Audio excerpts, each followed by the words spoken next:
let's do it. Oh, here's Bill. This so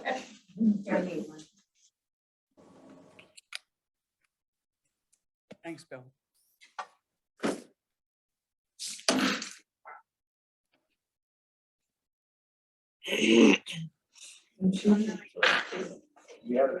No. Yeah, well, I wasn't here.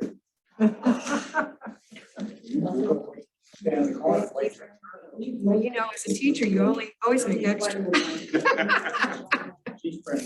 thank you. That's right. You don't make the, it never works. Yeah.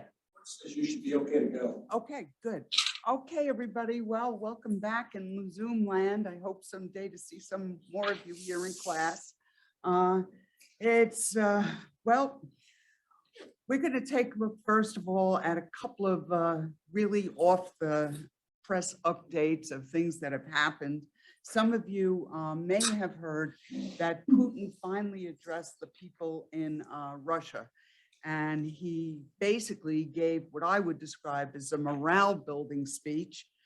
He informed his people that the war was provoked by the West and that this was because we were violating their national security concerns, and basically asked the people to regard the people now who have lost their lives as heroes. And the latest figures that I've seen about the loss of life of the Russian troops stands at about 20,000. So if you consider the high proportion of people who are losing their life in this conflict, you can see why he would be attempting to console his people. He basically kept, I would say, a very low profile the first month of the year. The first month of the conflict. The second thing that I think is interesting is there seems to be conflict inside of Russia between the FSB and the military. So the FSB is the new KGB, or the intelligence source. And the, I just heard my phone. I am sorry, let me turn. Sorry, everybody.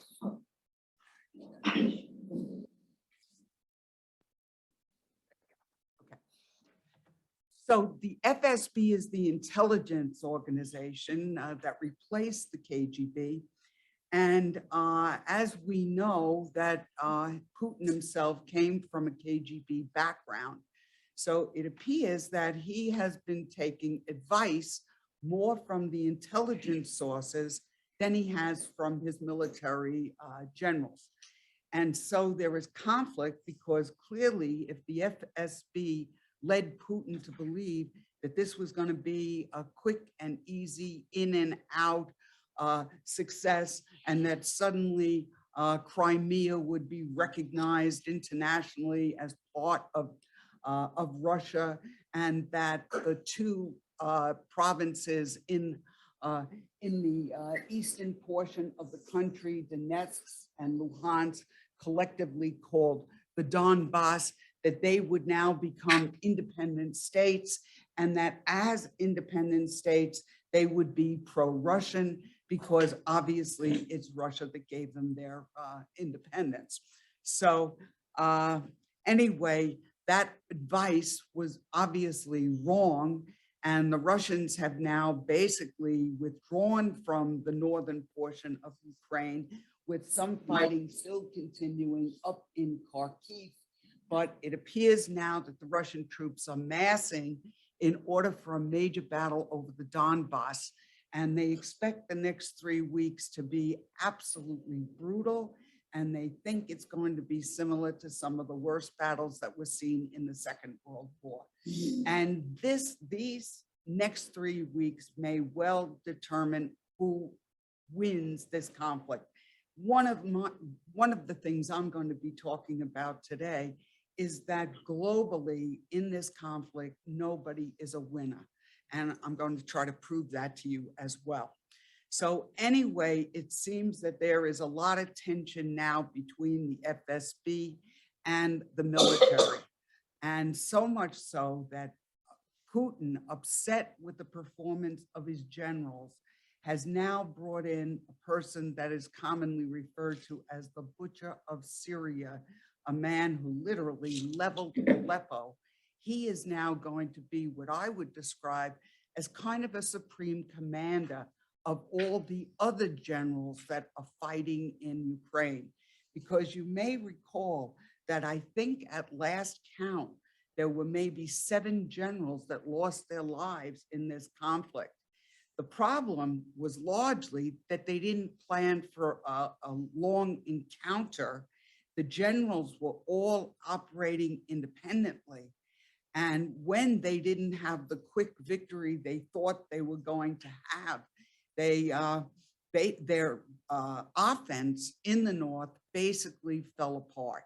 So now as they regroup in the east, they are going to be led by Veronica, that's his name. We'll speak about him in a little while. But basically he is going to be the supreme commander, making sure that there is a consolidation and a centralization of command that didn't exist before. Also this week, the Austrian Chancellor, Nehammer, went and had a face-to-face visit with President Putin. The meeting only lasted 75 minutes. And basically, as I hear it, it was very contentious, with Putin basically vowing to continue the fight. Austria is not a member of NATO. It is also a neutral country. And the reason why the Austrian chancellor went off to speak with Russia is because there's a feeling that somehow Putin is being insulated from getting the whole story and learning the truth and knowing about the behavior of his troops. And so Nehammer went there with the intention of making sure he was no longer in the dark. But as I said, it sounded like it was pretty contentious.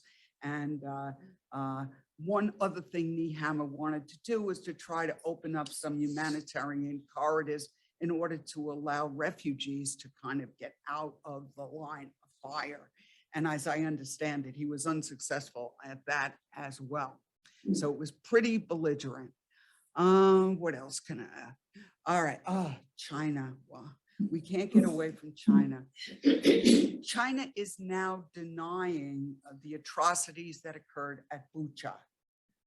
And at one point, the Chinese had actually said that they have red lines and that their red line in this conflict would be the use of weapons of mass destruction.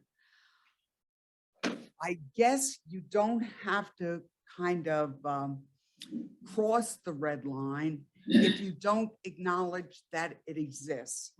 And the people in China are now being fed the same line as the people in Russia, that the atrocities that occurred in Bucha were staged and that they were made up and fake news. So the Chinese have clearly thrown in their lot with China. Now, I've been really trying to figure out exactly what China's been thinking about. You keep going back to the idea, did China know in advance about this invasion? The Chinese insist they didn't. But in effect, once Putin left the Olympics taking place in Beijing, he began his offensive. So the question is, and also recall at the meeting that Putin had with Xi, they announced a limitless friendship, the strongest kind of bond that they could have. So assume for a moment that Xi was not informed about the upcoming invasion. If that was the case, then they got caught up short and didn't really know how to react. And you'll recall they were basically silent for about a week, probably in hopes that this was going to be a very quick victory on the part of the Russians and that the Russians would go home having secured what they claim is their national security on their border. I also think that after the Chinese made a very big issue of having announced this, not only in their own country, but to the world, they were kind of in a position where if they were critical of Putin, they would have to say they made a mistake. They would have been humiliated. And consequently, rather than kind of pull back and try to take a more fair view of the war, they decided instead that pleading ignorance about the kinds of activities that are going on in the war served them best. And I always think back at World War I. In World War I, you may recall that Austria-Hungary claimed they got what you would call a blank check from Germany to deal with Serbia. I almost feel that after Putin secured this limitless friendship with Xi, he may have felt he had a blank check and more or less boxed the Chinese in to having to support him in a war that possibly they didn't know much about. But there's been quite a bit of pressure placed on nations that haven't declared themselves in opposition to Russia. And China now has clearly put in its lot with Russia. However, there is absolutely no evidence thus far that the Chinese are violating the sanctions. And the United States, in a 7-hour meeting with the Chinese, made it very clear that if they were helping the Russians, either financially or militarily, that they would pay very similar consequences in terms of sanctions being enacted against them. And given China's internal problems with COVID and defaults on Belt and Road Initiative loans, and I mean, their demographic issues, I just have a feeling that pleading ignorance or buying the Russian line may be the safest way for them to go. Of course, we really don't know. And American intelligence believes that the Chinese were made aware of this impending invasion.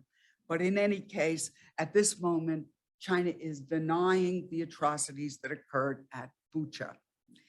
Zelensky, he continuing on his charm offensive, he's now addressed the South Korean parliament and reminded them of the fact that when they were in need during the Korean War, that nations around the world supported them in order to be able to stand up to the Kim family's aggression, because North Korea invaded South Korea, and therefore imploring South Korea to come to their aid in terms of enacting sanctions as well as providing military might. Poland, Latvia, Lithuania, and Estonia are all sending leaders from their country off to Kyiv in order to show support. Keep in mind that those Baltic states in particular are particularly worried about Russian aggression if it isn't stopped here in the Ukraine. So let me see. Putin also announced that the peace talks are at a dead end. And the Pentagon is having a meeting of all of our major military contractors today to discuss additional assistance. We just announced another $750 million in military aid for Kyiv. And we'll be talking about that as well today. Another point, Ukraine alleges that they've had a chemical attack in Mariupol. And they claim that they are being attacked with phosphorus bombs. The problem is you really can't get anybody in there on the ground in order to verify, document if we're really talking about trying to hold people accountable for war crimes. Again, we know the great difficulty. How do you hold a member of the Security Council accountable? We already know that Russia has been kicked out of the Human Rights Commission. So anyway, there may have been a chemical attack. Once again, the Chinese have said, if the Russians use weapons of mass destruction, that would be a game changer for them. But obviously, if you deny it ever happened and you buy the Russian line, you really don't have to do a thing. So I think that's all I wanted to say. Fighting's going to intensify. Oh, the World Bank is giving $1.5 billion in aid to Ukraine as well. All right. So, yes. Well, what do you think Boris Johnson's purpose was of making? Okay, I was just going to mention that actually, and I will a little bit later, but let me address it first. Some of you may have seen that after 2 weeks after Kyiv fell, Boris Johnson went to Kyiv basically to show support. And I do think globally it was an important picture. First of all, he and Zelensky are out walking the streets of Kyiv 2 weeks after the siege had come to an end. And it kind of begs the question, how many world leaders can walk the streets without any fear of danger from their own citizenry? So I certainly don't think Putin would be able to do that on the streets of Moscow. So he went out there more or less to announce additional aid. And one of the things that the Russians are going to be giving the Ukrainians is going to be anti-ship missiles, because the British have ruled the seas for centuries until we displaced them. And nobody knows more about naval warfare. And so the United States is encouraging those nations who do things better than we do to contribute what they can to the war effort. And this then takes me to another point. The former Soviet satellites are nations that have weaponry, tanks, for instance, that are the same models that were used by the Ukrainians, because recall, Ukraine was part of the Soviet Union. So one of the problems we're confronting is that many of the American high-tech weapons take quite a bit of training, and the Ukrainians are not really in a position to receive the training. So we've been asking those former Soviet republics to donate weaponry. Heeding the call has been Slovakia, who is giving them an anti-ballistic missile system. And of course, in the background, whispering in their ear is the United States saying, if you give them your ABM system, when this is all over, we're going to supply you with our high-tech Patriot missiles. And so they're getting them. They're also getting tanks from the Czech Republic. So we are really trying to get everybody to make the contribution that's going to make the biggest difference. This war that's going to take place in the Donbass is going to take part on the ground. It's going to be old-fashioned trench warfare. It's going to remind us of Stalingrad. There's going to be tanks.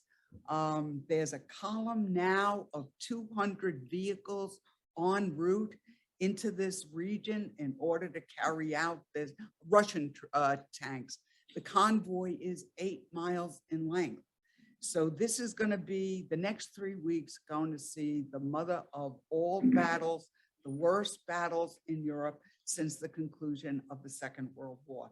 So hold tight.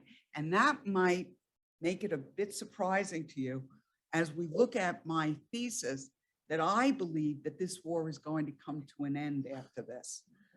You probably recall that the Russians have announced a victory parade for May 9th. And the May 9th is the date that the Russians liberated Germany at the end of World War II. And so keep in mind, they're giving the same message. Why are they in Ukraine? To demilitarize this country because they must denazify it. And consequently, the circle completes. They are going to announce victory on May 9th. Frankly, I don't think the Russians can stand up to the economic sanctions. And that's going to be a big part of our lesson today. The economic sanctions are going to cripple Russia. We very well may break their economy. And the sooner they find some way to get out of this, the better. Economic sanctions take a while to work. Just like me. I know.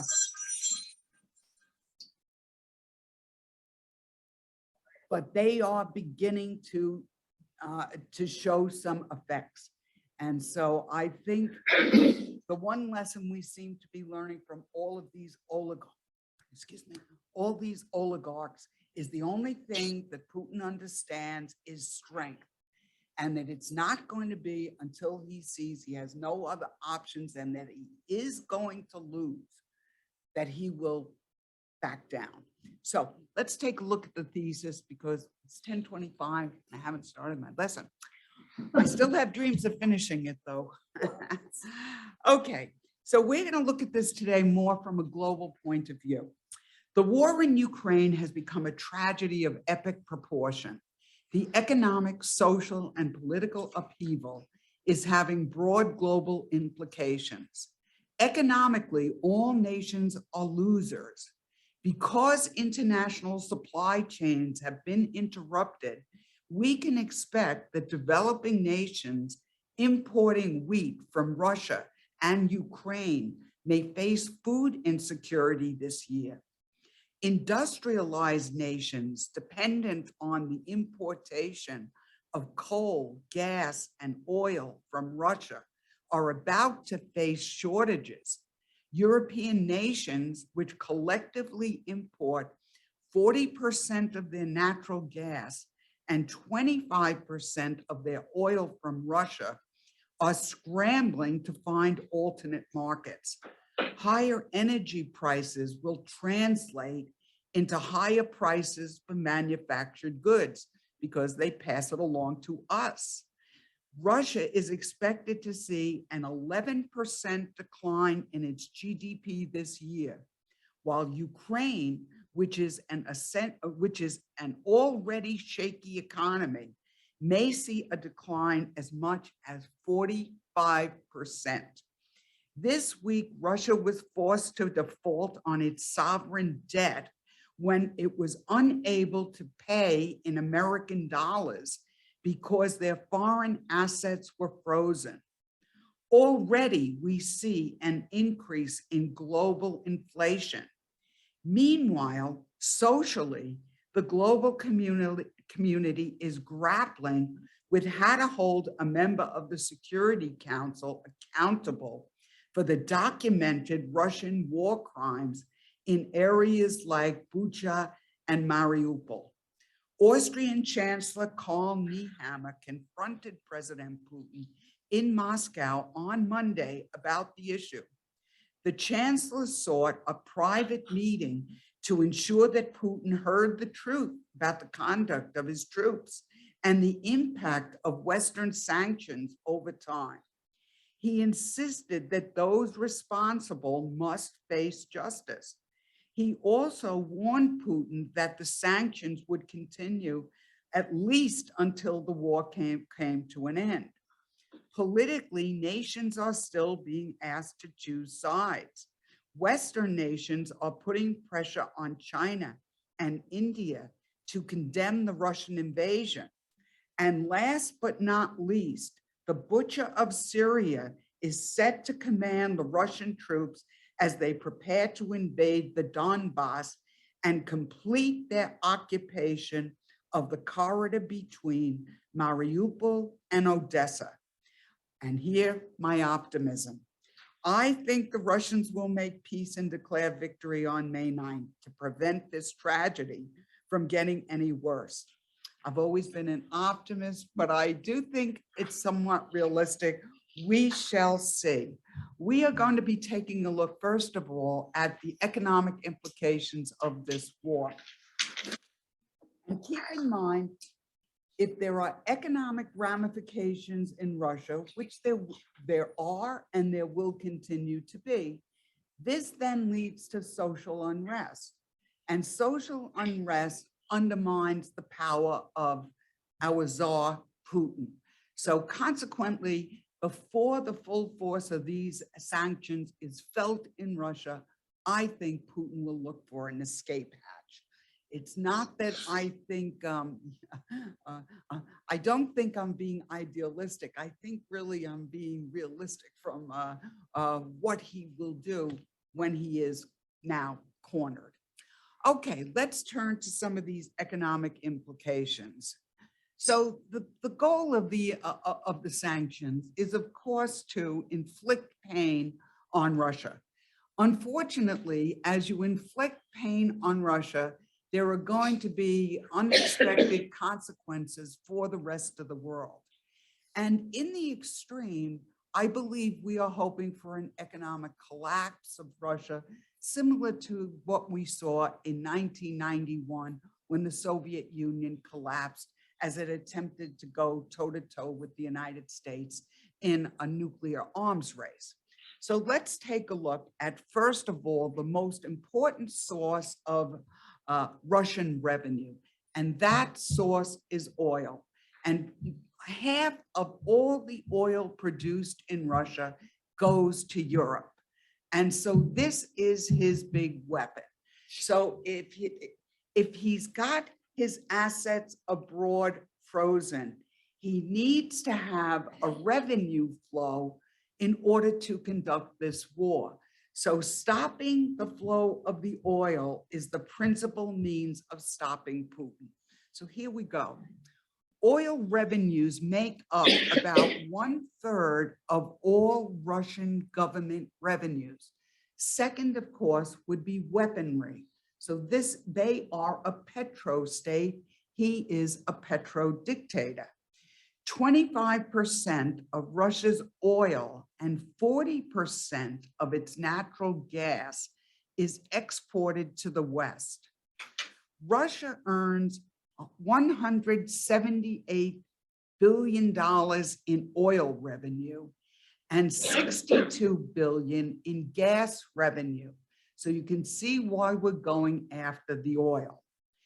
If Europe can reduce its consumption, half of Russia's oil production is sold in Europe, and that amounts to 7.8 billion barrels a day. If Europe can reduce its consumption by half, Russia will feel the pain. The success of the sanctions depend on China. Now, you might be wondering why. Because the Chinese could buy the oil and stockpile it. You know, of course, that China is a major importer of Middle Eastern oil.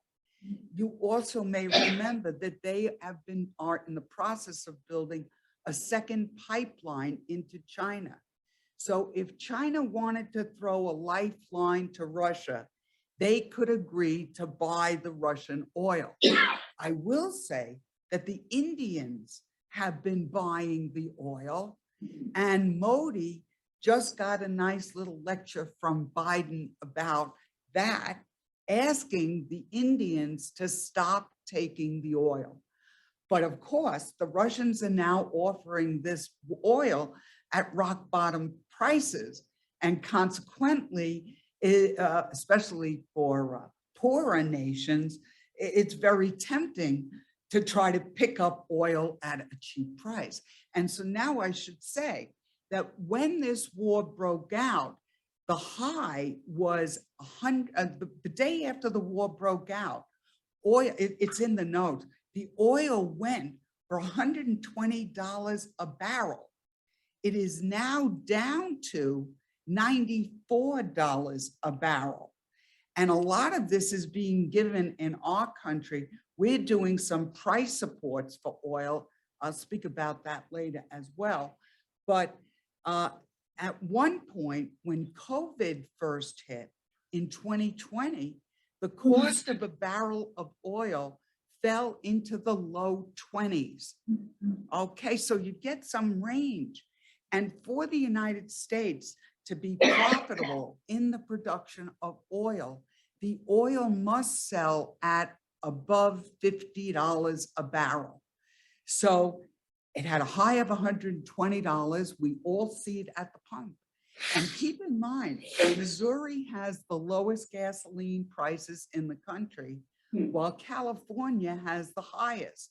And if you're wondering why that should be the case, it's because much of the cost of gasoline is in the form of taxes, and the taxes are used to maintain the roads or for the transportation system.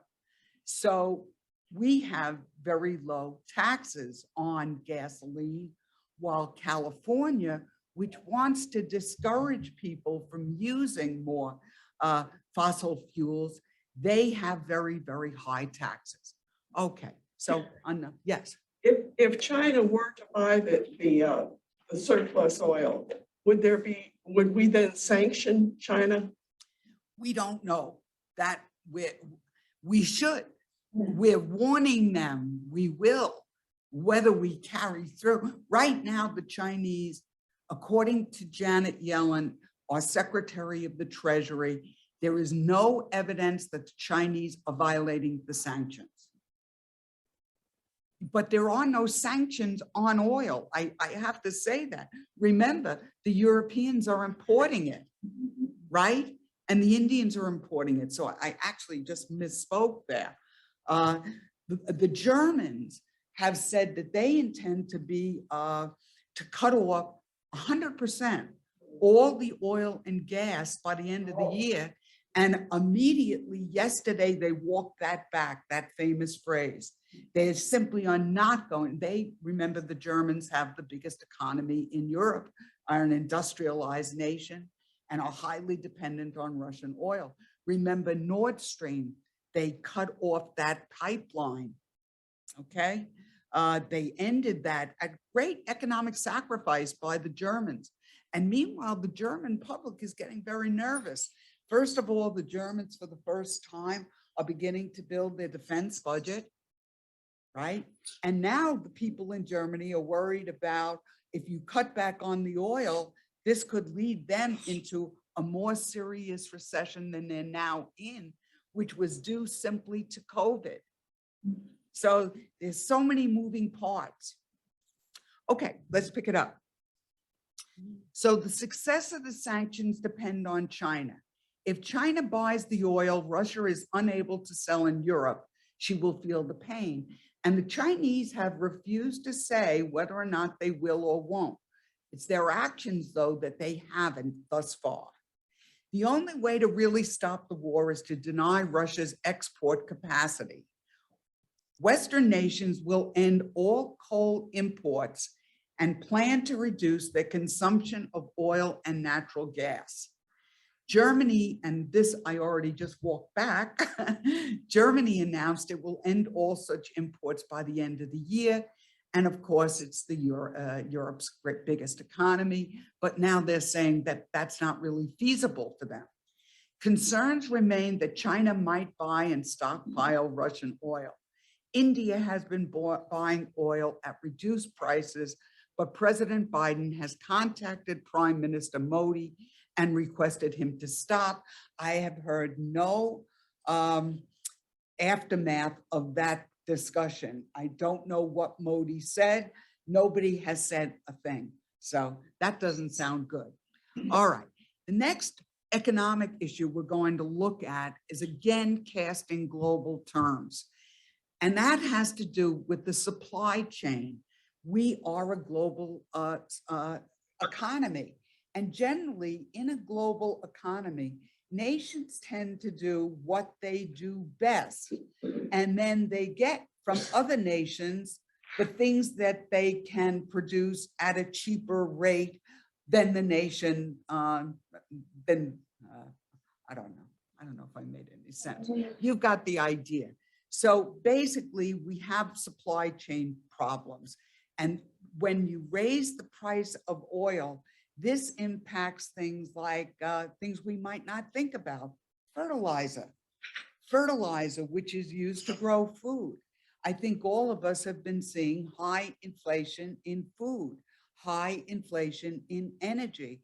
And I just saw the disturbing figure that in the month of March alone, in the inflation rate in the United States is 8.5. So far this year, it's at about 7.6. So we are experiencing high inflation. And we know that when that happens, you blame your leader and generally you punish your leaders at the polls. So these are all issues that nations are now grappling with. So here's the basic thesis. Supply chain interruptions will impact the cost of manufactured goods, the price of food, the cost of energy, and global inflation. China is capitalizing on the loss of Russia's export market in Asia by filling the gap, something of a silver lining. So the trade that Russia conducted with certain Asian nations, now interrupted because of the war, the Chinese are going and trying to steal or borrow those markets. Underdeveloped countries that rely on wheat imports from Russia and Ukraine, like Egypt, who gets 85% of its wheat, 85%, and Sri Lanka are about to face food shortages, and the African countries in the Sahel, as you can imagine. As the price of food and energy rises, the poorest nations will face food insecurity as well as shortages of medicines. Global inflation is on the rise. The US inflation rate is above 7%. Russia is at 17%, Ukraine at 14%, Germany at 7%, the UK at 6%, and the EU collectively, Western Europe, at 5.6%. So energy and food are leading factors feeding inflation. The United States, conscious of the rising cost of energy, has driven oil prices down by allowing the strategic petroleum reserves to be tapped. And that's largely why that has gone down. Okay. I'm going to speak about this issue later as well, as some of the reasons why President Biden's approval ratings are low in this country, an approval rating of only 45%. And it has to do with the energy market. Okay, now the impact of the sanctions. So here you see, I'm quoting Janet Yellen. Janet Yellen, Secretary of the Treasury, and you may remember she was the old chair of the Fed, is devising means to cause economic pain in Russia and reduce Russia's ability to avoid the impact of the sanctions. The United States is actually actively looking for people and institutions that violate the sanctions. We're making an example of some company right now in Singapore. We're doing this to make sure China understands that we're going to go after nations that violate the sanctions. So that's behind it. Sanctions are now in their 6th round, slowly ramping up the pressure on the Russian economy. And we've said this before, but I think it's important to know what the targets are of these sanctions. So sweeping penalties have been imposed in the last 6 weeks on large financial institutions in Russia, its central bank, and its military-industrial complex. In addition, the wealth of Russian oligarchs has been frozen in the West, and their personal property has been seized. Now, of course, we said that taking their wealth is not going to change Putin's policies because they are a dictatorship, not an oligarchy. They don't influence him, and they exist at his pleasure. So anyway, but it's symbolic. It gets a lot of news. It keeps attention on the problem. Where am I? The US is also helping nations impacted by energy shortages to meet their needs. Now, one reason why President Biden is coming under some attack, particularly by the Republicans, is the fact that in his first day in office, he changed a number of laws that that encouraged the production of energy that is based in fossil fuels. So in other words, he ended things like the Keystone Pipeline. What he was thinking about in the bigger picture was the impact of fossil fuels on the environment.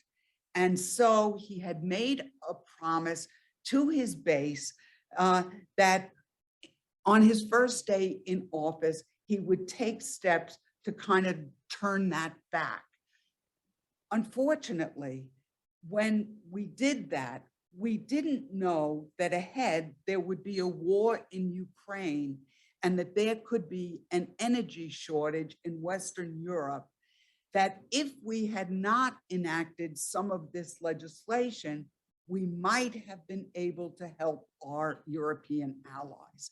So that's the argument.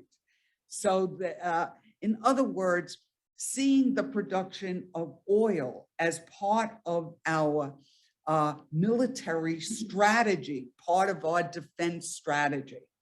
So anyway, I did want to point that out.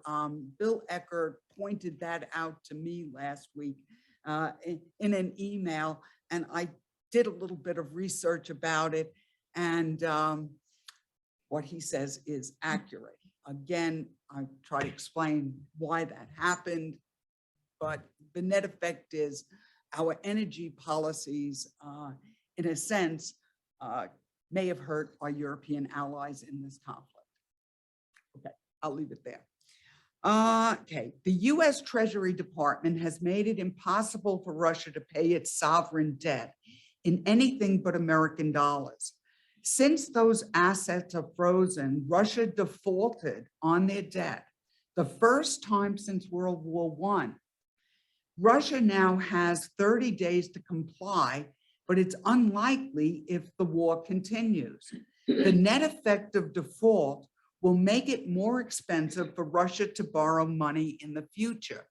So I had a question yesterday about how do you pay, what is sovereign debt and this kind of thing. And I just want to remind you that we as individuals hold sovereign debt of the United States if we own treasury bonds.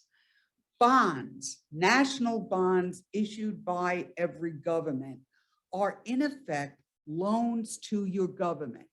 The loan, when you buy a bond, you are guaranteed a certain level of interest. So basically, Russia, because they defaulted on their sovereign debt, on their national debt, they are now going to have more difficulty in the future borrowing money because they're endangering their credit rating. Now, we forced them into this position. They wanted to pay in rubles, but we wouldn't accept rubles for payment. So this is one more way of tightening the screws and pushing Russia over the edge economically. Oil and gas prices have fallen off their record highs at the beginning of the war.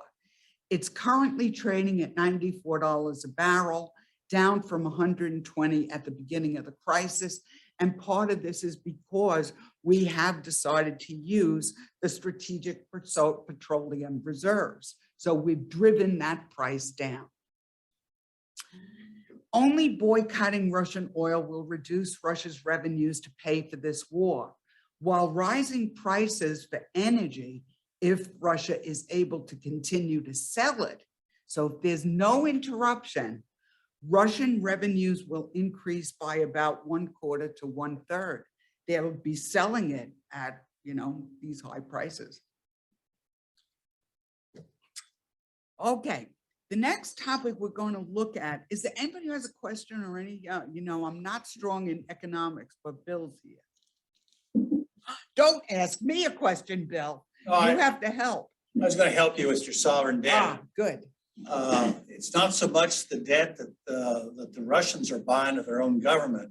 It's outsiders have also bought Outsiders, it. right, yes. And generally what happens there is the Russians have to sell that in dollars. They can't Right. sell and pay their debt in rubles. And so Right. we've kind of put them in a bind. We've put them, yes. And I just want to again remind you, we're talking about how sovereign debt is held, and just want to remind you that the biggest holder of American sovereign debt is China.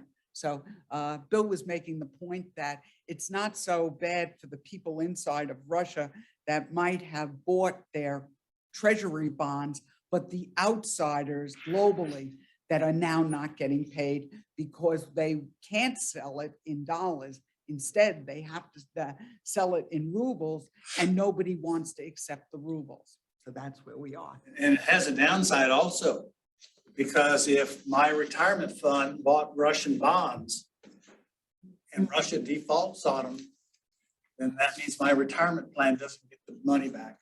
Okay. All right. I'm going to move on now quickly because I'm running slow as usual to the Donbass. I don't know if it was if Heinz was in this class when he made the point about how important the Donbass is and understanding the significance of the Donbass. And I was kind of off hand about it, but he, of course, got me to thinking more about why is the Donbass so important. And I have to tell you, I have learned so much, and now really think that it is a major contributing factor to the invasion of Ukraine. And that's why we're going to look at it now. I'd like you to try to think about the Donbass as being similar to the German Rhineland. The German Rhineland is the industrial heartland of Germany. At the conclusion of the First World War, the Rhineland was demilitarized, and the Germans were forced into paying reparations. The production from the Rhineland was used to pay those reparations to the victor nations. Well, the Donbass is that industrial heartland for the Ukraine.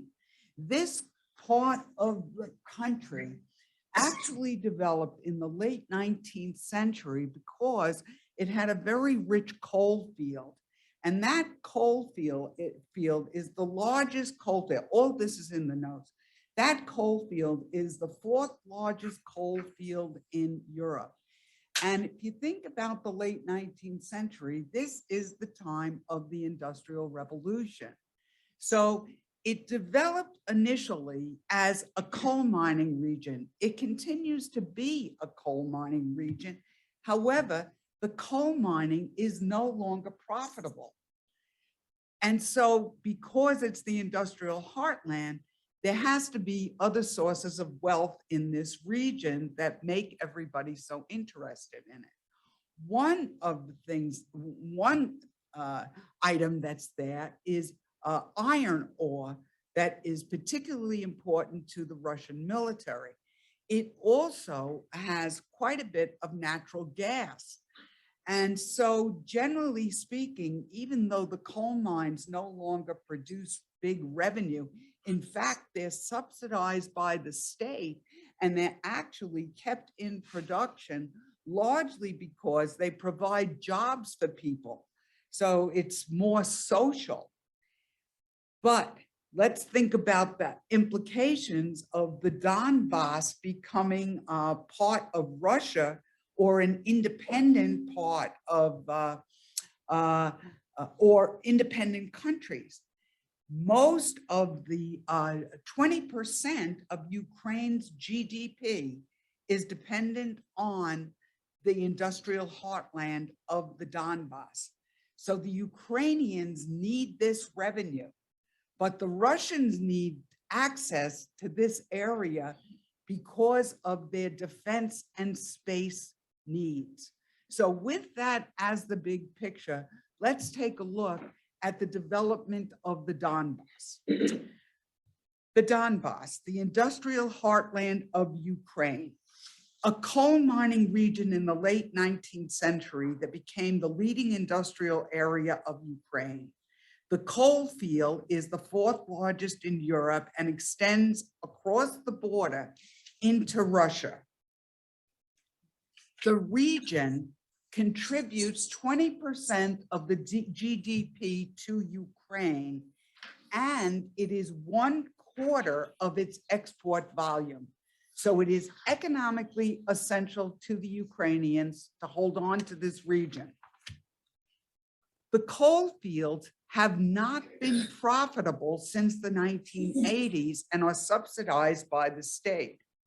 According to Bertold Beitz Center in Berlin, it has been kept alive for social reasons, meaning providing jobs.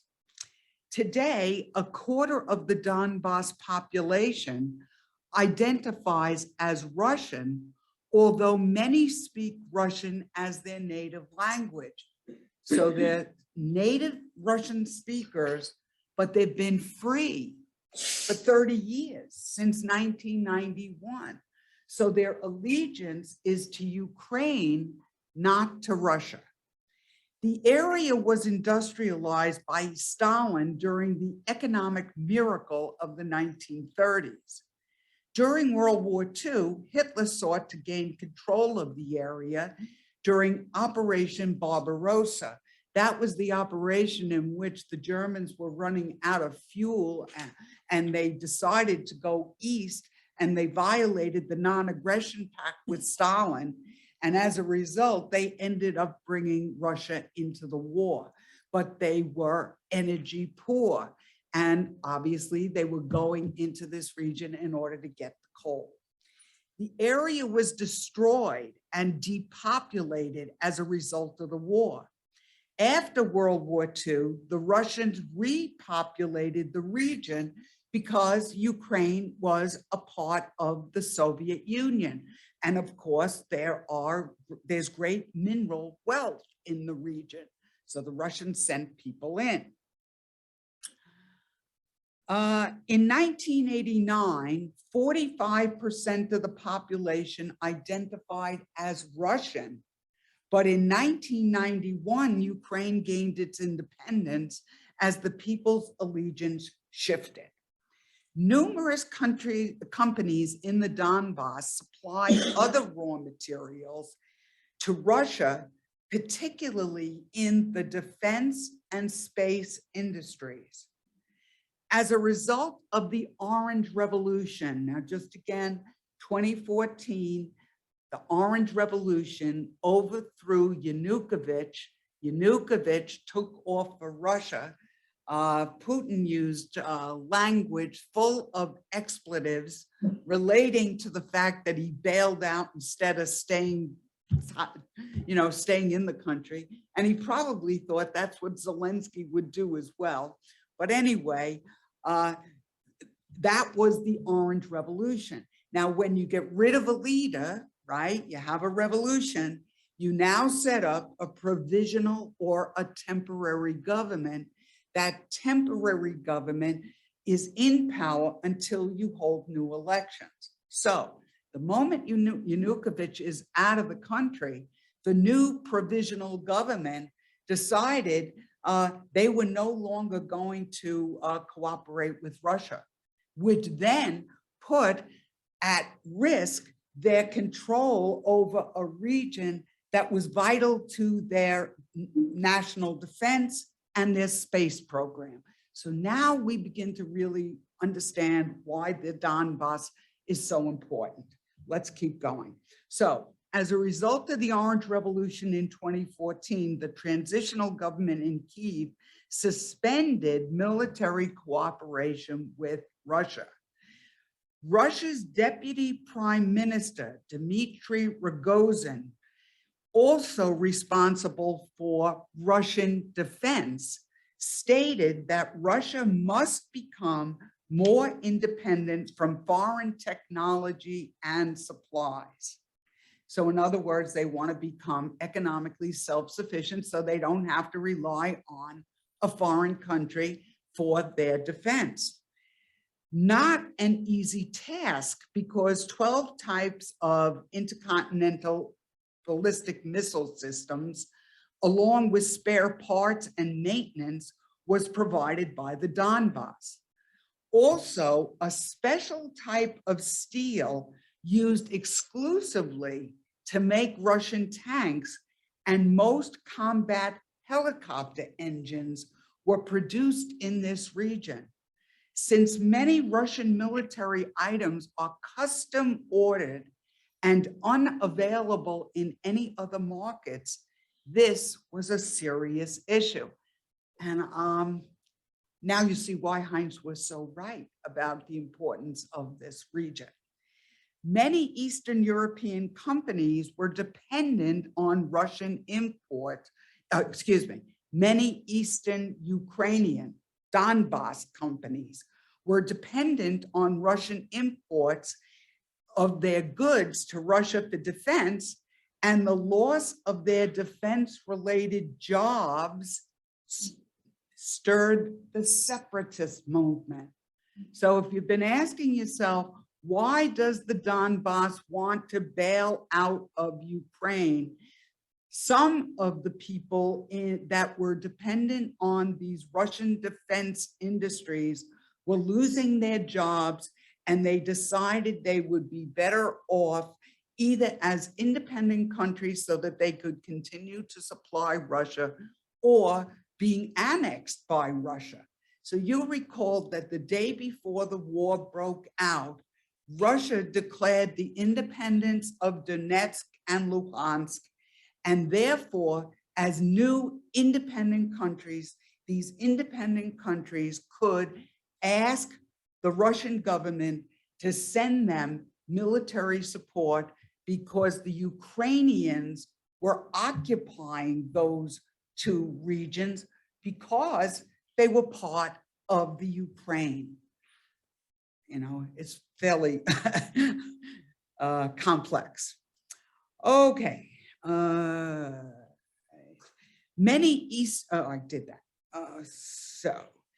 I think it helps us to understand why people in the Donbass began to embrace separatism, loss of jobs.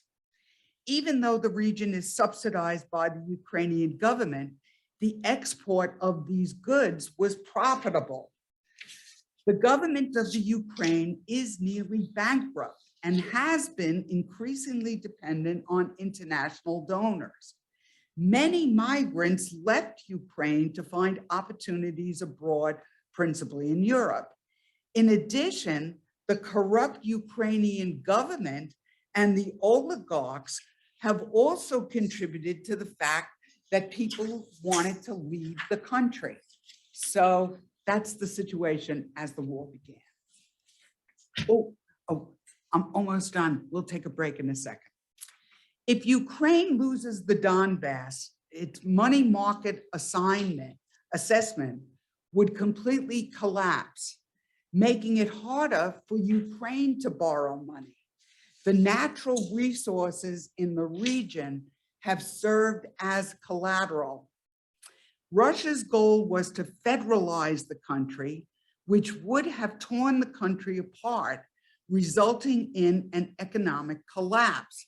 Instead, after 2014, the Ukrainian government agreed to the autonomy of the Donbass, meaning kind of like Xinjiang in China.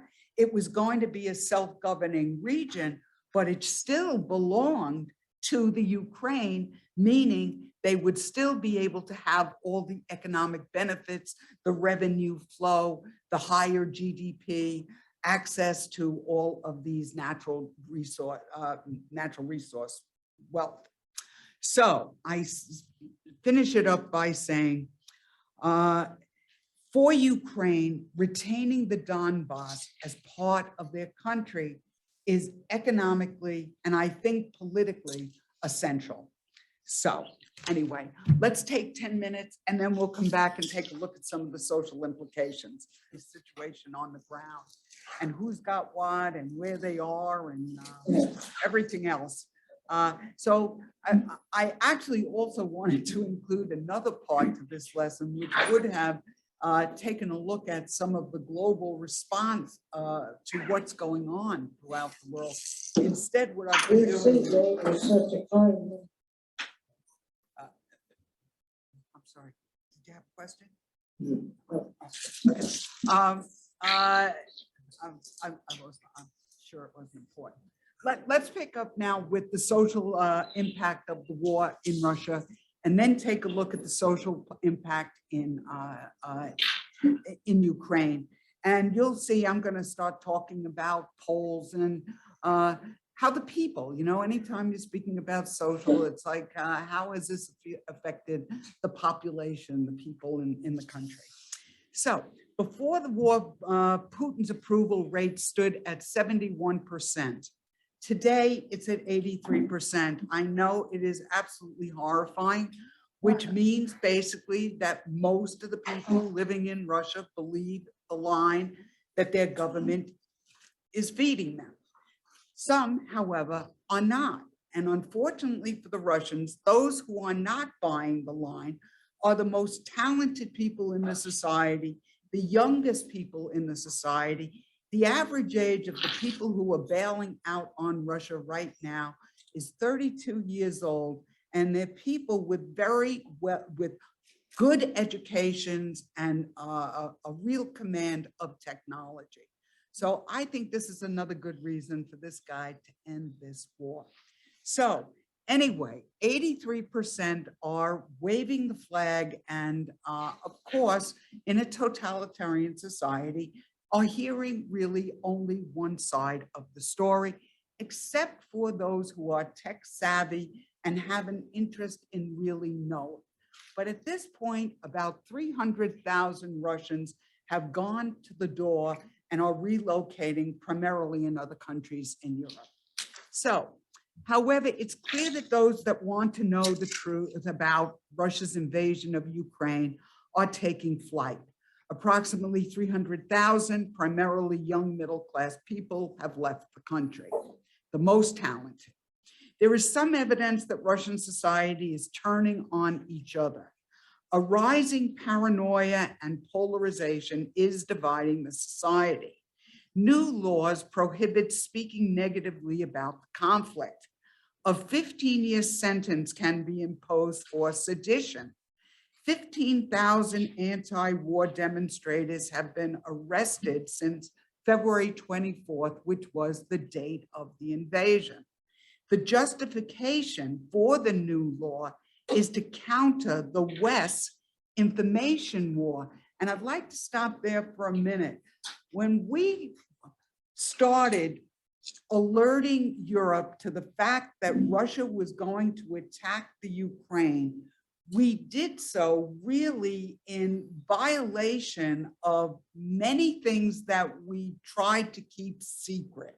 In other words, clearly we have people on the ground that are feeding us information about Russia's intent. And in order to be ready for this war, in order to have in place already an idea of what sanctions to impose, an idea about what kind of weapons the Ukrainians were going to need, we tried to get out ahead of the Russian narrative, which was simply that we're being surrounded by NATO troops and our national security is at risk.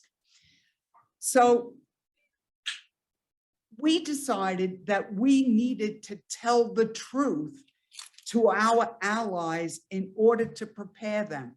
But this could have consequences. Those sources that the United States has been relying on through our intelligence could conceivably dry up, or they could be discovered. But we decided that the risk of doing nothing was too great, and that the nation or the individual that reports on an issue first attempts to control the narrative about it. So we were loud and clear about the fact that we anticipated an invasion. And we really did declaw or defang Putin, because he now had to play catch up, because right until the very invasion, he insisted he was not going to invade that country, even though he surrounded that country with 200,000 troops and had war games going on with Belarus right on top of Kyiv. So it really was at great risk that we decided that if we were going to keep Ukraine, which is the largest country in Europe, from literally imploding, that we had to divulge this intelligence. So anyway, all right. So the justification for the new law is to counter the West's information war. 400 people have already been prosecuted. Most people are given fines and then released. Students are turning in their teachers that fail to preach the party line. Now, I think you can understand why that might happen. If you say that Ukraine has a population of 44 million and that 20 million people in Ukraine have relations in Russia, some of these families no doubt are in contact with their relatives and are telling them a different story. And teachers in classrooms are making nationalistic statements on behalf of Ukraine. And students are recording their teachers, and teachers are among that group that are being penalized and are being going after. But as I said, the penalty has been principally fines. 15 years for sedition would only be for the most egregious of the group. Okay. The government is promoting the Z now, and remember, there's no Z in the Cyrillic alphabet, to encourage citizens to demonstrate their support for the war. Most Russians parrot the official government line without calling it an invasion. They see the West surrounding them with NATO troops and compromising their security.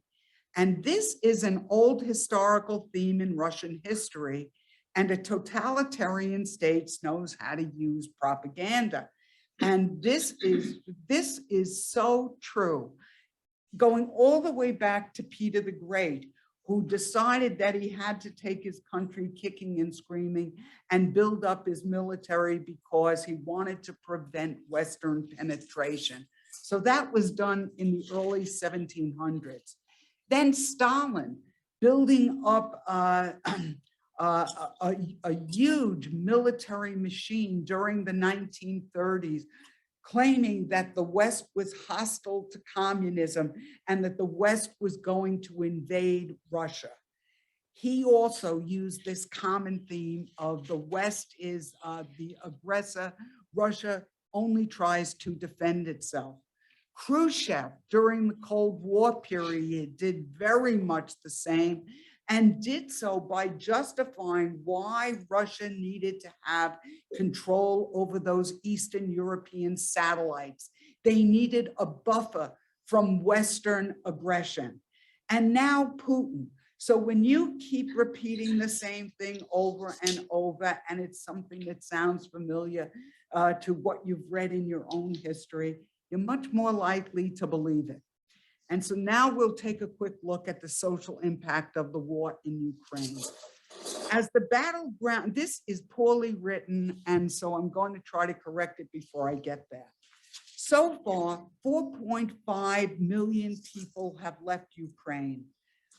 So these are the refugees.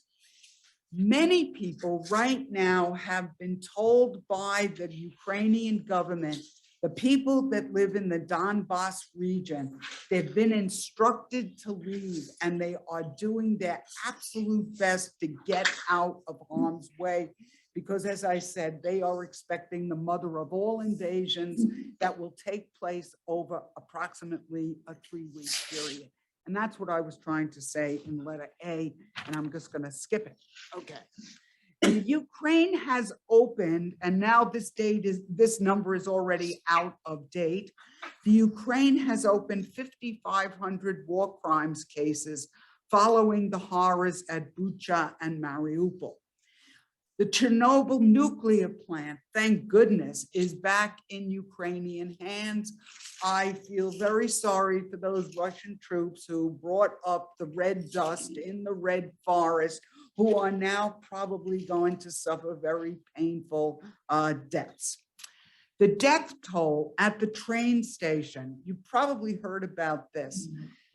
There were 4,000 people approximately at the Kramatorsk train station, a train station that was funneling people to Lviv, which then would funnel the people into Poland. The people who are at the train station are primarily women and children fleeing the war. Theoretically, transportation centers are considered to be strategic targets of war.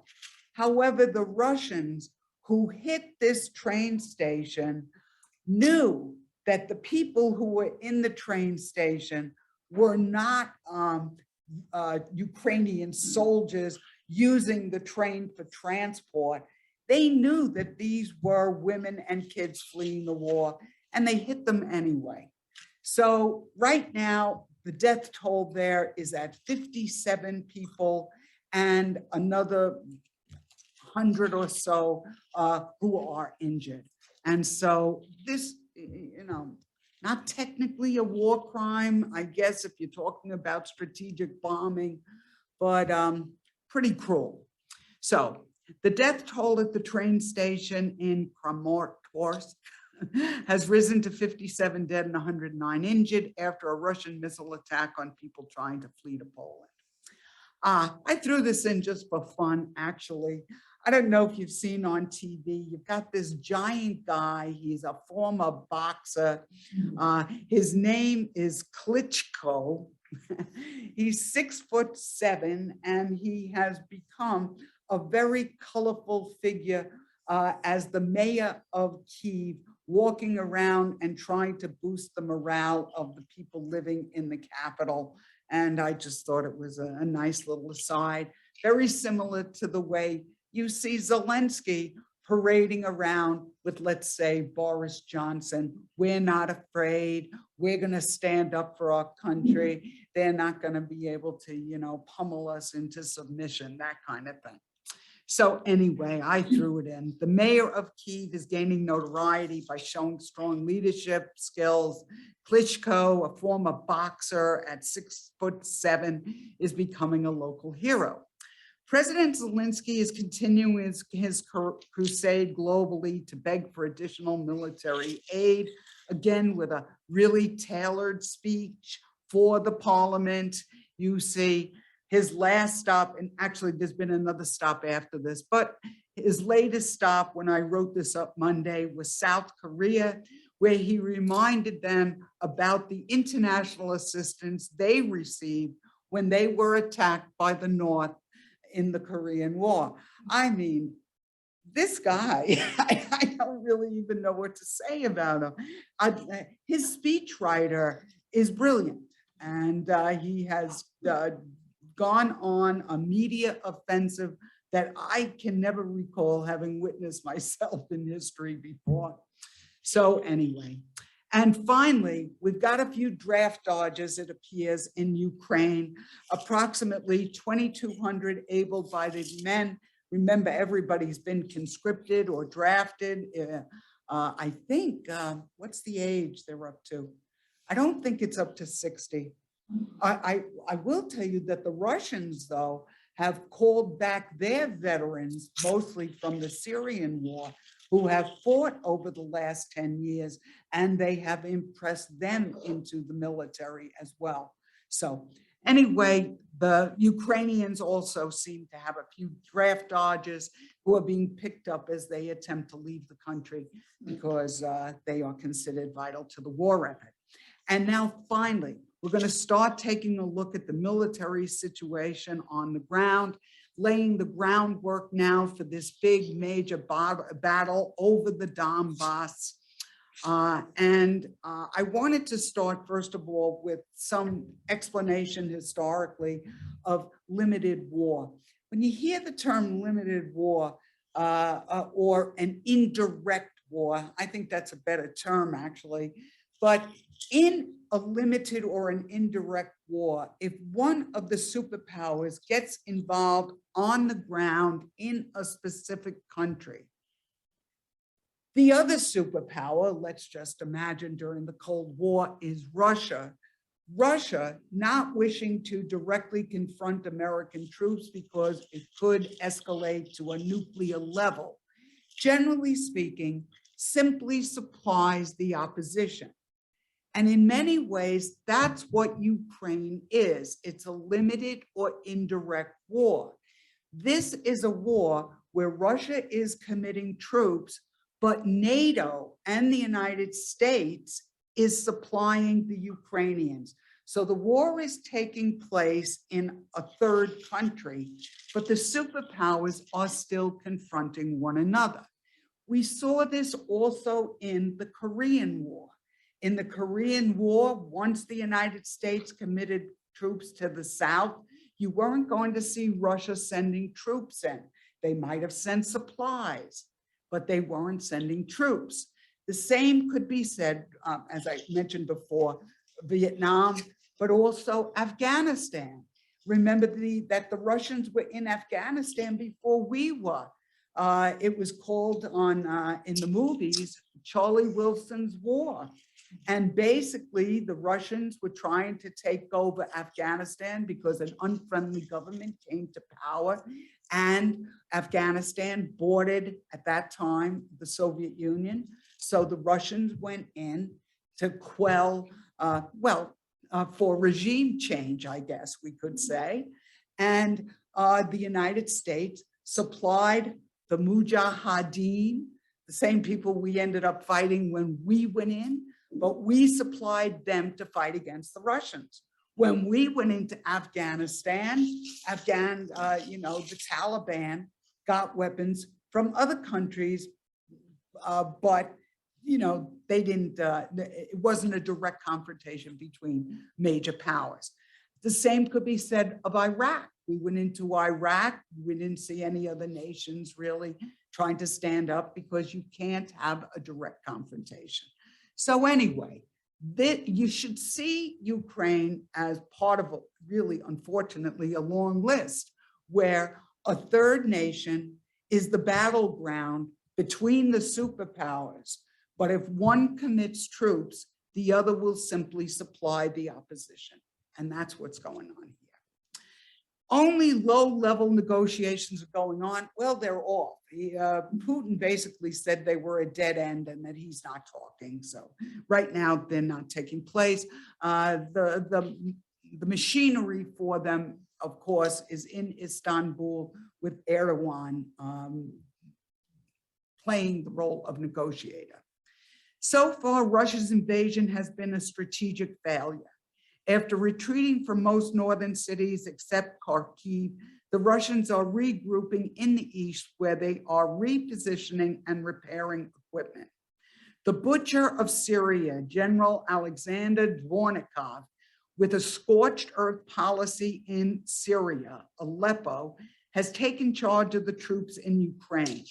He could be viewed as a supreme commander over the other Russian generals, and his job is to consolidate and centralize the war effort. He's credited with having turned the war around in favor of President Assad. The Syrian war resulted in, and still going on in theory, 350,000 people dead over a 10-year period. A major battle is expected. We're not sure now. We don't really know where it's going to start, but Sloviansk is one in the Donbass. They seem to be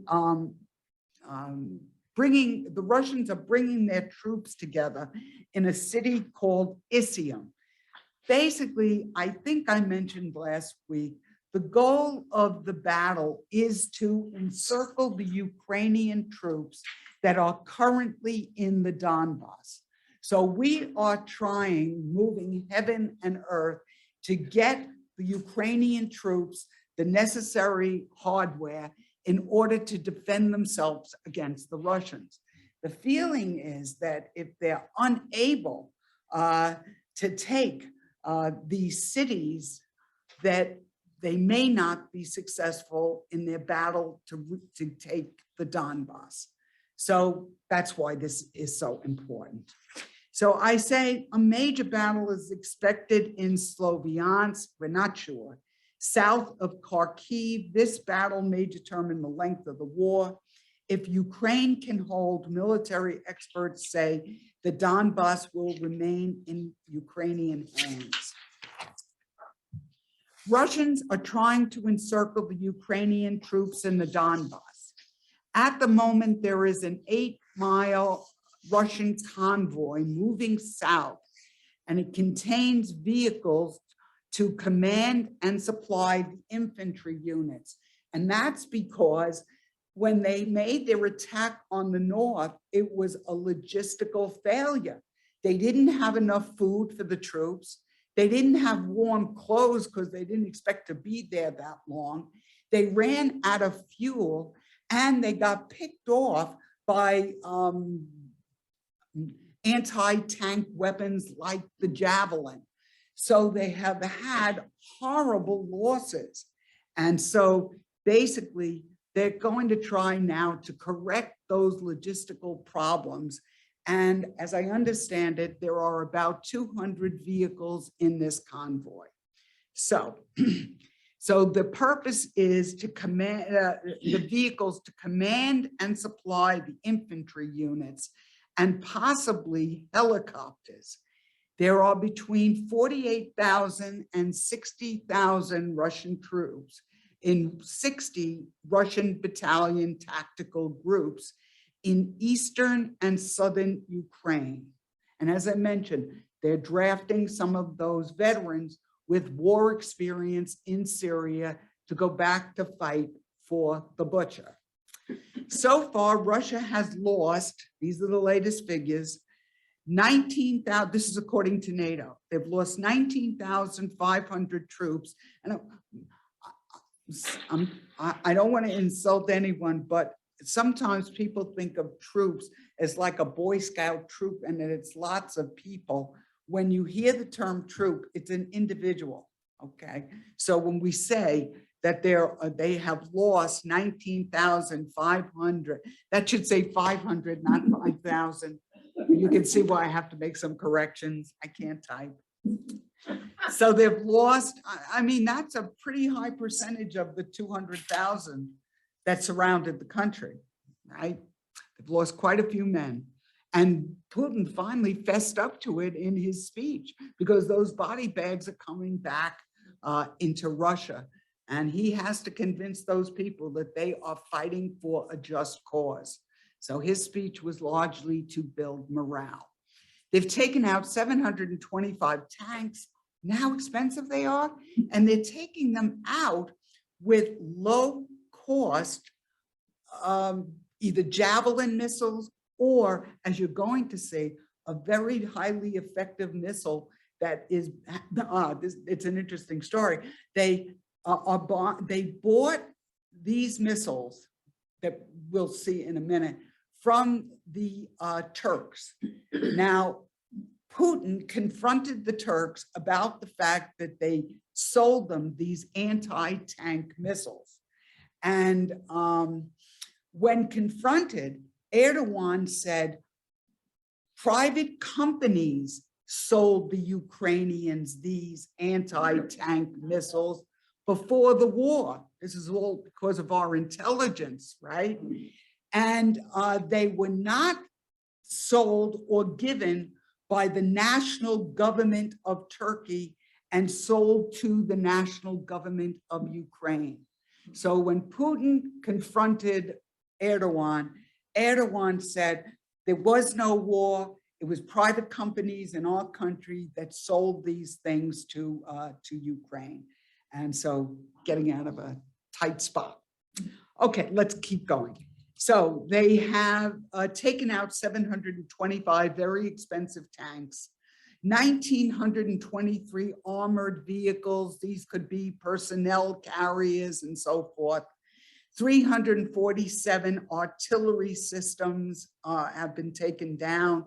Artillery is guns, big guns. Heavy artillery would be something like the use of a howitzer. And that's kind of a long-range weapon. And we've been rather reluctant to give it to them because we're afraid there may be stray bullets into stray firing into surrounding nations that might escalate the war. But we are doing it now. All right, so that's an update there. We're going to be giving them howitzers. 154 aircraft, believe it or not, the Ukrainian Air Force is still flying. They still want air cover. The feeling is still on the part of NATO that having American jets up in the air next to Russian jets could lead to a direct confrontation. Right now, it's an indirect war. It could make it a direct war. It could escalate into the use of weapons of mass destruction. And so most Americans do not favor that we create the air cover that the Ukrainians are begging us for. 137 helicopters, and all of this came from USA Today. I thought someone might want to know, but these are the figures released by NATO. The official number dead in the Kyiv region is 1,222. The Ukrainian government, as far as I can tell, has not released any figures about military deaths. So they've only released civilian deaths. And by the way, I think you've probably heard in Mariupol, they are now saying that those figures may be as high as 25,000. They are estimating the dead in this scorched earth policy of between 20 and 25,000 dead. I mean, it's the kind of thing you saw in World War II. Okay, the last battle for Mariupol took place and it was expected to officially fall. In fact, when I wrote this Monday, I thought it would have fallen, but some of them are still holding on. Tens of thousands are feared dead. The 36th Marine Brigade commander of the Ukrainian Armed Forces said, and this was on Monday, it's death for us, the military, and captivity for the rest. And remember, the Russians are ferreting those people into Russia, kind of like POWs, sending them all over the country in what are being called filtration camps. And I understand they're getting basically a 2-year sentence where they will be re-educated. And you always have to keep in mind that Mariupol is in the Donbass. It is part of Donetsk. So these are the people that Russia went in to liberate, that have fought to the death against the Russians. It's hard to sell, I think, for the Russians, but 83% seem to be buying that line. Okay, so Russia is still seeking air superiority as the Ukrainian Air Force continues to fight. There will be no Easter ceasefire, something that had been requested by the Pope. That's been dismissed. The US and NATO continue to arm Ukraine, but Zelensky says it's not enough. Ukrainian troops are being led by Colonel General Alexander Sitsky. I'm sure I'm mispronouncing his name as well. The Czechs are sending tanks to fight in the Donbass because they have tanks that the Ukrainians are more familiar with. Slovakia is sending their air defense system, and that's when I told you that we are going to replace that air defense system with the more sophisticated Patriot missiles. So a little incentive, because those will be easier for the Ukrainians to operate. The US has promised to replace with the Patriot ABM system. Boris Johnson visited Kyiv over the weekend and promised 120 armored troop transporters and anti-ship weapons to fight along the Black Sea. And as I said, nobody does it better than the British. The US just completed the training. This is interesting, and I didn't know this. The US just completed the training of Ukrainian troops in the United States to operate patrol boats and kamikaze drones.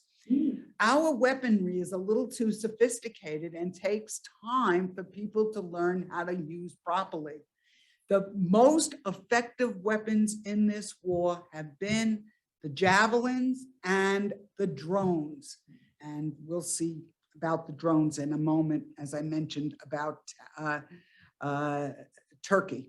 They also received training on, and this should have been capitalized, this is another type of drone, it's called a switchblade, which are able to pinpoint the location of the armored vehicle and then make that vehicle either crash or explode. Very expensive loss. The most important weapons of the war have been drones and javelins. And I had to throw something in about Asia since I'm supposed to be teaching about it. Taiwan is learning that lesson and will now develop their own drones, but China is way ahead in that technology. So anyway, I thought. The Turkish, here's about the Turks. The Turkish-made TB2 drone has performed exceptionally well. They can take out a tank with a single strike, as can the javelins. They are also relatively inexpensive at about $2 million each. Do you know what this war is costing? Do you realize? Defense budgets. Okay, now as usual, anytime there's a war, they drag out David Petraeus. So he made the talk show circuit on Sunday. And according to him, we should continue to expect more Russian terror and a scorched earth policy. In the Donbass, Russia is supporting the separatists, right? That was the idea. And now, who now occupy 93% of Luhansk and 54% of Donetsk. The battle in the Donbass will involve tanks and trench warfare, and confrontations will take place on flat, open, rural terrain. The expected battle will involve infantry, foot soldiers, armor, and artillery on a scale not seen since the Second World War. The Russians are using vacuum and aerosol bombs that explode when they fall, forming a thick cloud of toxic fumes that replace oxygen. To have some point of comparison, when we dropped the 2 nuclear weapons on Hiroshima and Nagasaki, the nuclear weapon came out of the B-29, it fell and exploded in midair, created a suction and heat into a mushroom cloud. This is basically, without it being a nuclear weapon, that we're seeing the Russians beginning to use in this war. So the oxygen creates tremendous heat until it explodes. High tension shock waves then lead to suffocation, killing every living thing. The Russians have also used a hypersonic missile. We've spoken about this before.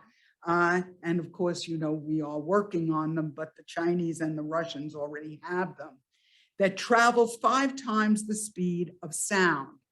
It can also maneuver in midair and correct its course. They used the weapon on a storage dump more for effect than good strategic use. In other words, the Russian troops were all in retreat and they wanted to give a little morale booster, but they wasted an extraordinarily expensive weapon on a stationary target that didn't require the maneuverability or the speed of this particular weapon. So it was used for effect, really not strategically, but they showed off. They've got it, we don't. Russian claims it had 15 such weapons, only 14 now. There is no ABM anti-ballistic missile system that can intercept this weapon because it is moving at such high speed. So normally when a weapon goes up, when a missile goes up in the air, you trigger an anti-ballistic missile. You interrupt the course of that weapon, making it inoperable. But there is no ABM system. So right away, we know there is going to be an extraordinary arms race because every ABM system, the Patriot or best, all of them have to be replaced if we start moving into hypersonic weaponry. Fearing that China might aid Russia with military and financial assistance, the US initiated a 7-hour phone call reminding China there would be consequences.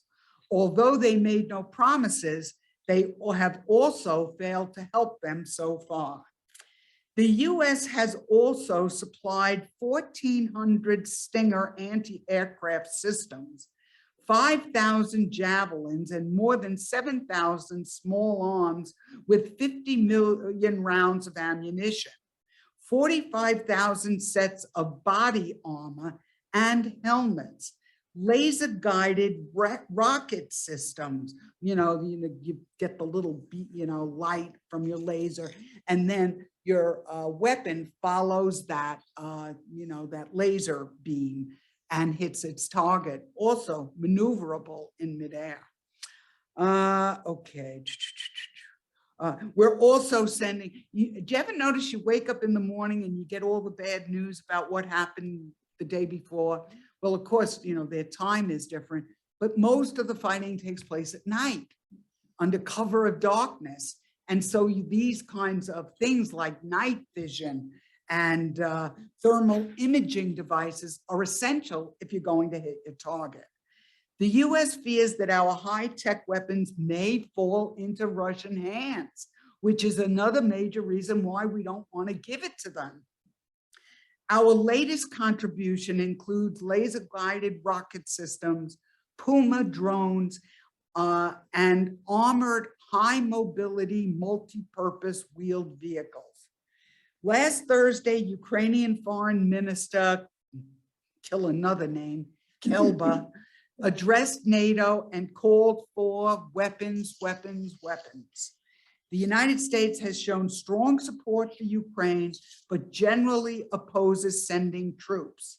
In a poll, so now we see how the US feels.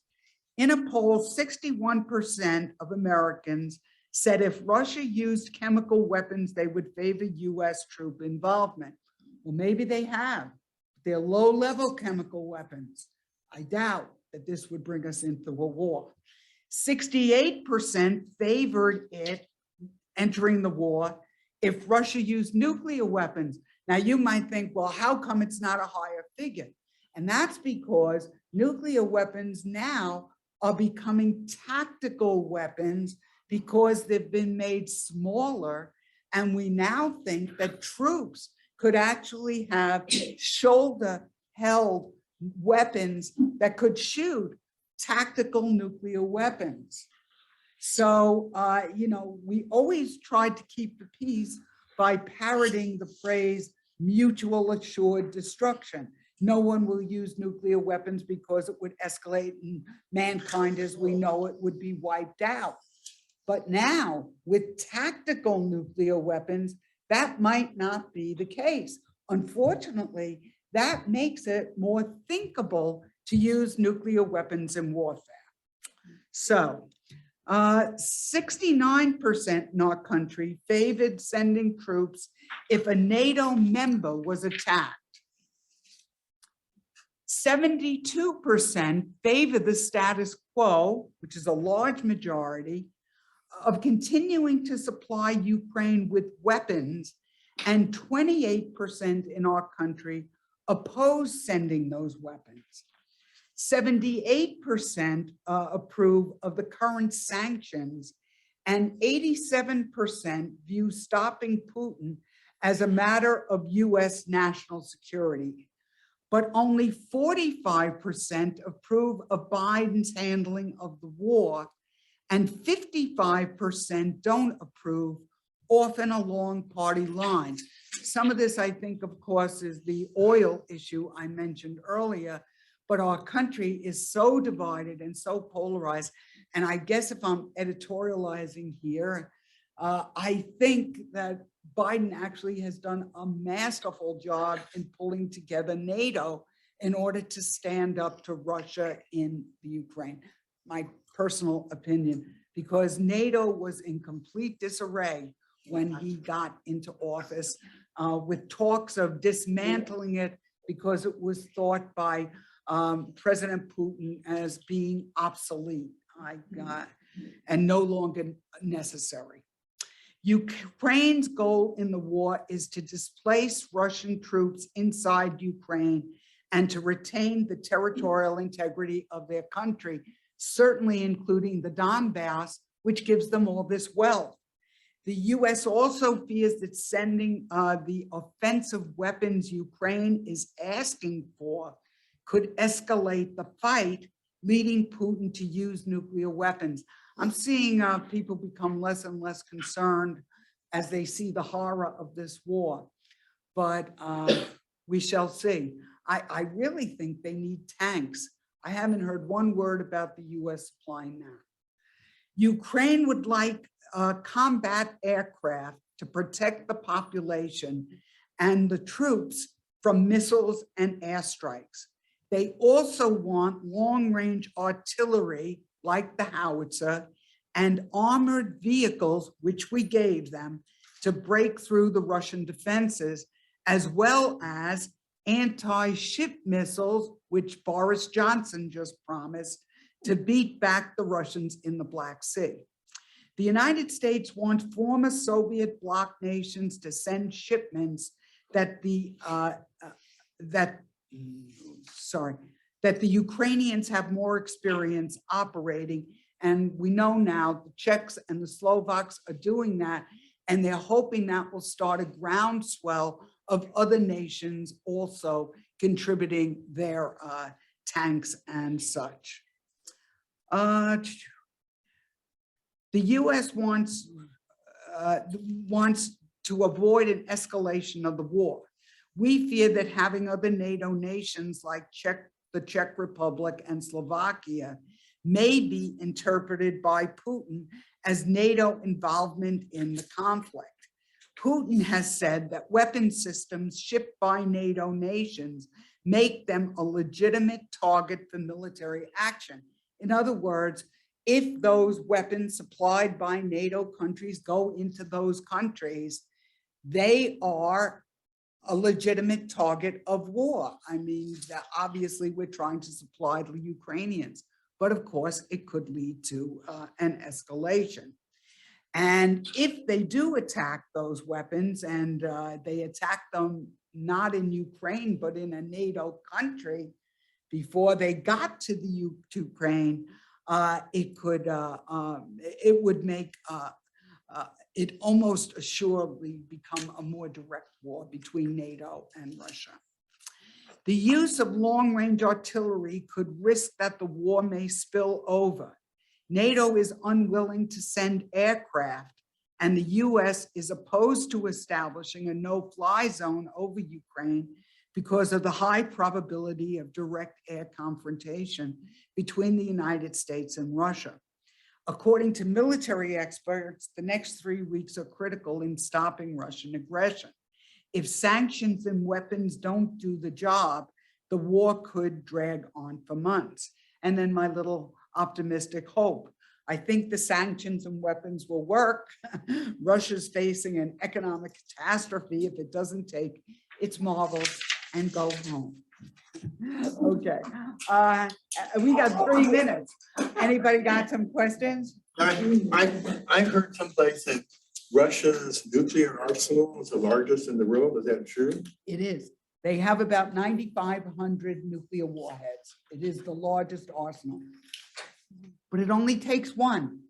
I mean, I'd be more worried about North Korea now with missile capacity to hit the United States.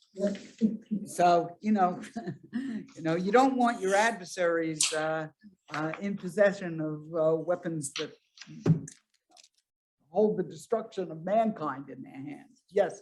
Are the Russians concerned about the fact that they're, the best and the brightest are leaving the country?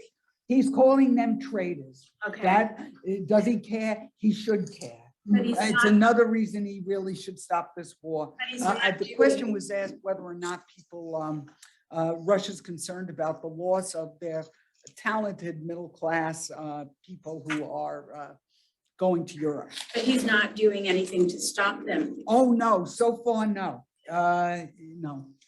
Other question I thought I saw, Mary. Is there a possibility that the US agricultural community could be helpful in terms of replacing what's been lost? Oh, in the food supply chain. I was asked about what role maybe the United States could play in order to mitigate the net effect of the interruption of the food chain. And I haven't really thought about it, but I think it's a great idea. Because remember, in these countries that are in jeopardy of food insecurity, that leads to social unrest, that leads to political unrest.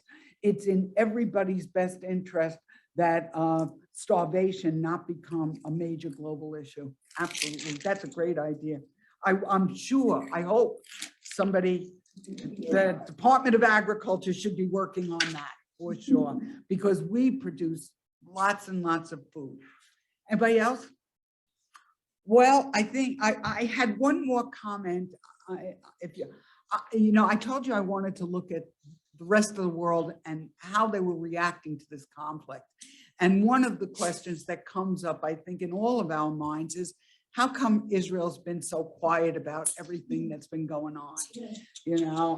And I just want to point out that the population of Israel is 9.2 million people. When the Soviet Union collapsed in 1991, many Russian Jews, now free to leave the country, resettled in Israel.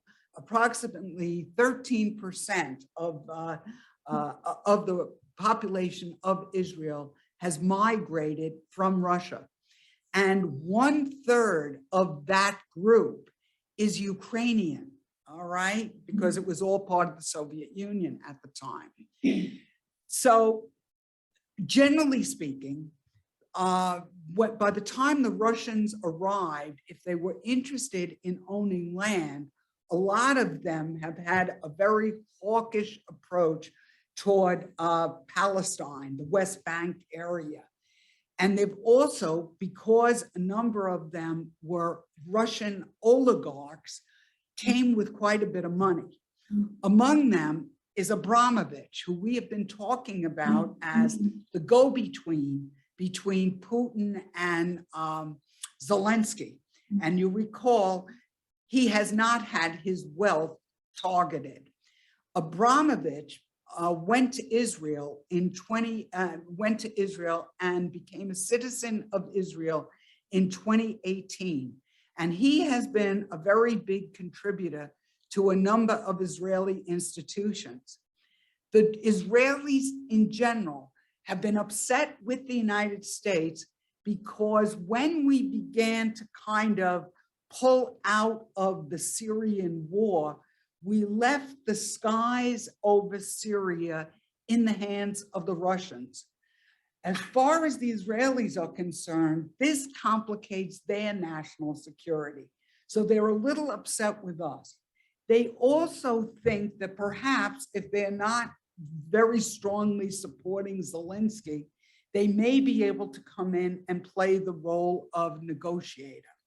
So anyway, we're not entirely sure why the Israelis have been so mute. I'm throwing out a few facts that may be influential. Generally, it's a difficult question to answer.